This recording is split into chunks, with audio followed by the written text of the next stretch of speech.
45절에 서둘러 가게 하였고가 나오는데 시객을 하면 강요하여 강건하여 억지로 하게 하여 500리의 기적으로 한창 달아오는 분위기와는 달리 가기 싫어하고 머뭇거리는 제자들을 억지로 재촉하여 보냈다는 뜻입니다. 500리의 기적이 있었던 장소는 율리아스 벳세다가 아니라 갈릴리 서쪽에 있는 가버나움, 요한복음 6장 17절에 나옵니다. 남쪽 게네사렛 평원이었다고는 근처가 아닌가 하고 마태복음 14장 33절에는 얘기하고 있습니다. 6절에는 기도하시려고가 나옵니다. 마가복음에는 기도하시라고 물러가신 경우를 3번 기록하고 있는데 모두 위기의 때였습니다. 사탄은 무리들을 충동시켜 세계를 통치하려는 유혹을 하였는데 아마 이때 기적의 참 뜻을 이해하지 못하고 왕으로 삼으려고 한 그들을 위해서도 기도하셨을 것입니다. 오직 하나님만이 지금 홀로 있는 그에게 힘과 도움을 줄 수 있었습니다. 우리는 살다 보면 때로는 딱 하나님과 나 둘만이 서로 기도하는 시간이 옵니다. 그때 그것을 잘 알고 그렇게 해야지만이 우리가 그 다음에 믿음의 단계에 들어갈 수 있는 것 같습니다. 47절입니다. 저녁이 되었을 때인데요. 500리의 기적이 일어났을 때가 저녁쯤이었으므로 이때는 조금 시간이 흐르니 오후 6시 이후 늦은 저녁 무렵이었을 것 같다고 기록하는데요.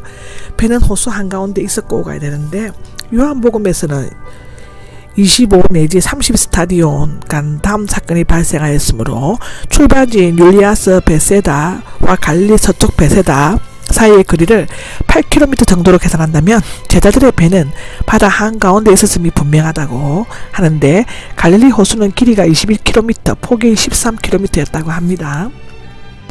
48절에 보면 예수님께서 마주 불어오는 맞바람 때문에 힘겹다라고 하는데 반대편에서 불어오는 바람, 갈릴리 바다는 지형적인 원인 때문에 종종 날씨가 급격히 변한다고 합니다.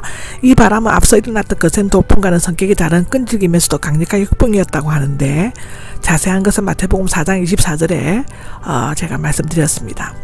힘겹게는 현재 분사 수동태이며 고문하는 심한 고통을 받는, 어려움을 겪는, 지치게 하는 등의 의미가 있으며 마치 귀신 들린 사람처럼 고통당하는 것을 나타낸다고 마태복음 8장 29절에는 말하고 있습니다.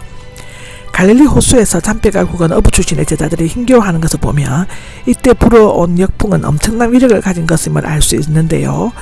밤 사경이 나오는데 유대인들은 밤을 3경으로 나누었지만 로마는 4경으로 나눕니다. 밤 사경은 새벽 3시에서 6시까지를 말하는데 제자들은 거의 9시간 동안 호숫가에서 사투를 벌인 것이 되어집니다. 호수기로 걸어오셨다가 되는데 만유의 주제이신 예수님의 신성과 초자연적인 능력을 보여주는 인류 역사 최초의 이적적 사건입니다. 모세는 하나님의 도우심으로 홍해를 건넜지만 모세와 비교할 수 없는 하나님의 아들은 자연의 법칙을 초월하여 호수 위에 우뚝 서서 걸어가신 것입니다. 자유신학자들은 호수 위로란 말이 요한복음 21장 1절에 호숫가에서와 똑같은 단어라는 이유를 들어 예수님의 얕은 호숫가로 걸어오셨다고 주장하고 있기도 합니다. 그러나 지금 제자들의 배는 호수 한가운데 있었으며 헬라어로는 위로를 의미하는데 그때는 6월절 전후였기 때문에 보름달이 떠 있었을 가능성이 많으므로 호수 주변의 사무들은 어느 정도 분간할 수 있을 것입니다. 지나쳐 가려고 하셨다는데 엠마오로 가던 제자들의 경우에서처럼 지나쳐 가려고 하신 것은 그들을 시험하심으로써 믿음을 튼튼하게 하실 목적이었을 것입니다. 요한복음 6장 6절을 보시면 됩니다. 또한 단지 제자들에게 눈에 그렇게 비춰질 수도 있습니다. 49절입니다. 49절에는 유령이 나오죠.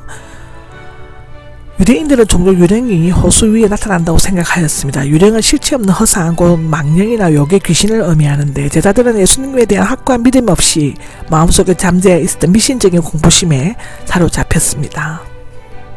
10절에 보면은 무서워했기라 나옵니다. 마가에 단 한 번 나오는 단어인데 수동태로는 당하다, 난처하게 되다 의 뜻이라고 합니다.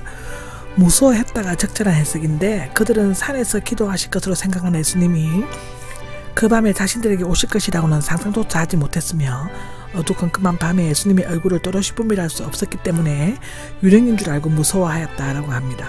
용기를 내라, 두려워하지 말라, 용기를 내라가 나오는데 현재 명령법으로서 안심하라가 아니라 용기를 가져라라고 담대하라의 뜻이라고 합니다. 신약에는 7번 사용되고 마태복음 9장 2절, 요한복음 16장 33절 등에 나옵니다.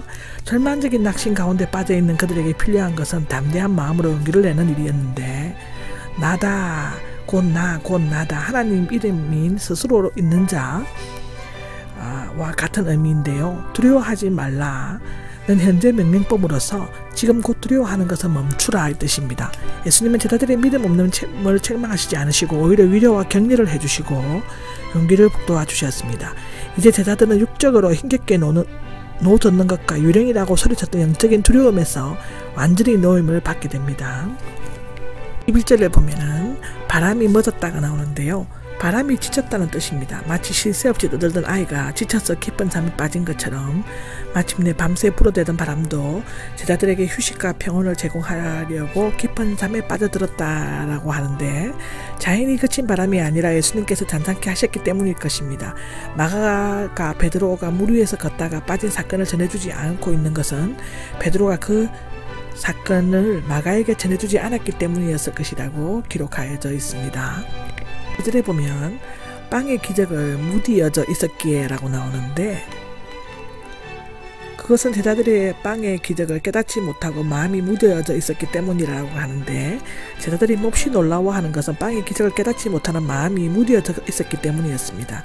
무뎌져 있었기 때문은 굳어지다, 우둔해지다를 의미하며 굳어짐으로써 마음에 새겨지지 않는 것을 나타냅니다. 그들은 기적을 보면서 놀라고 감탄했지만 그것은 일시적이었고 마음에 깊이 되새기지를 못했다고 하는데요. 만일 제자들이 떡과 물고기의 기적을 생생히 기억해 내두었더라면, 그리고 예수님이 초자연적인 하나님이시라는 것을 확실히 믿었더라면 물 위로 걸어오시는 예수님을 보고 그렇게 놀라지는 않았을 것입니다. 내가 너희 육신에게 굳은 마음을 제하리라 라고 에스겔 36장 26절에는 기록하고 있습니다. 3절을 보면 겟세마네의 땅이라고 나와 있죠. 원래는 겟세다에 닿을 예정이었지만 강풍 때문에 배의 방향이 바뀌었다고 합니다. 게네사렛은 호수 서쪽의 좁은 평지 또는 한 성읍을 말하며 물이 많고 땅이 비옥한 곡창지대였다고 합니다. 인구 54절입니다. 54절에는 곧 예수님을 알아보고가 나옵니다.